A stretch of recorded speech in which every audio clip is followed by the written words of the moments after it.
bawas nila sa sahod mo. Tapos wala kang babayaran, wala kang placement fee na babayaran.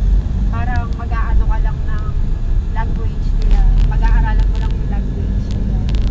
Tapos kapag nakapasa ka dun sa exam, ibibigay mo sa kanila yung resulta. Parang IELTS din. Ibibigay mo sila sa kanila yung resulta. Tapos sila na yung parang ipapakausap ka na talaga dun sa talagang employer talaga. Dito mahirap yung language nila. Parang German eh. Neudek, mga ganun pa Neudek.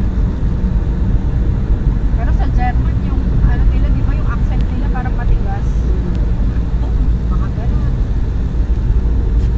Moshik. Mga ganun. Parang pag nagsalita yung German, parang alam mo hahaching. Kailangan kasi kung ganon, doon ka na mag-i-stay para yung mga salita nila mapapag-aralan mo saka madali kang Sabi, matuto. yung Nordic Language Review Center nila, originally, meron daw nun sa Baguio. Pero since na marami daw nag-a-apply sa kanila, parang, sa Quezon City meron na rin. Eh, dito na lang sa Anong Quezon City. second language nila? English. Bali, ang exam, English naman daw yung exam. Pero kailangan, may mga words ka lang na malaman sa Finnish na, halimbawa yung direction, dapat alam mo yan. Yung pag-answer ng yes or no, dapat alam mo rin yan. Tapos yung, kasi syempre sa sa medical ka nila ipapasok, diba? So dapat alam mo sa language nila kung paano tanungin yung mga pasyente o yung mga matatanda ng yung anong nararamdaman mo ngayon, nilalagnat ka ba, sinisikot ka ba, dapat alam mo i-translate sa Finnish language. Lagnat ka, parang what are you feeling today, mga Yung ganun. nararamdaman ng mga pasyente. Pero kung kaso lang ayaw kasi mag-stay sa Baguio ng matagal. Meron naman yun sa Quezon City, tsaka lahat may online.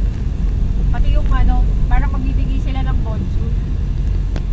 May papadala sa email mo. Tapos parang magpapalista ka kung magte-take ka na ba ng language exam nila.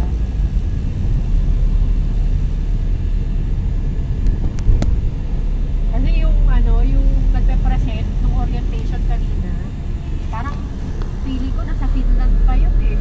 Kasi may background siya ng mga nagsasalita na matanda eh. Tapos parang parang iba yung language ng mga matatanda, hindi Tagalog, hindi rin English. So parang feeling ko nasa Finland yun. Tingnan mo yung Mawa Global. So anong meron na? Gagawin na parang plan.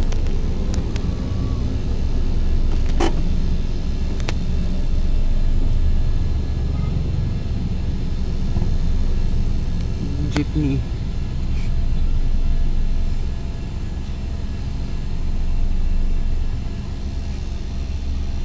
Tsaka may age limit sila.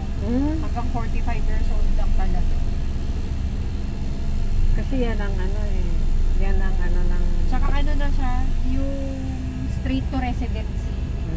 Parang yung sa New Zealand parang yung katulad kila Robby, yung employer mo yung magsusupport sa'yo para maging residente ka din.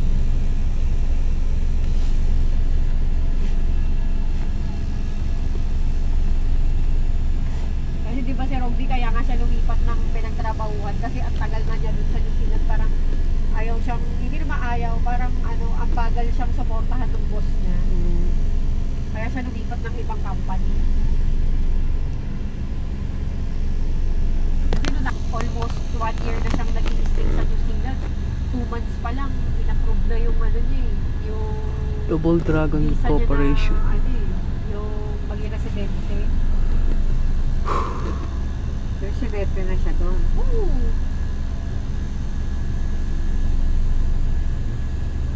Bumibili nga ng bahay.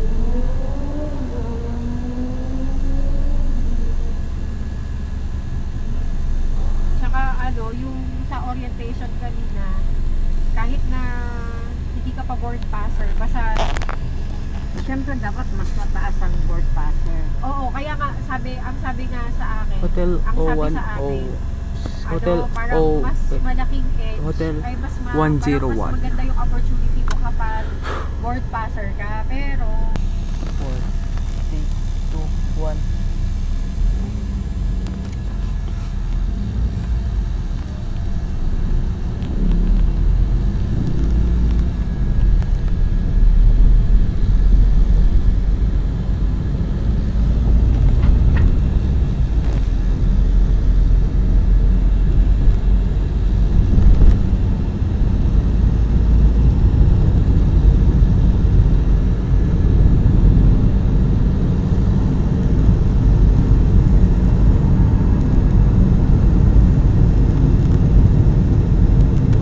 picture ka muna ha.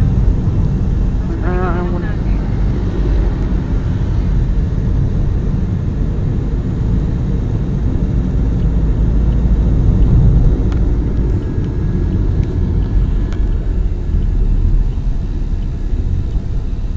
Wala na pala.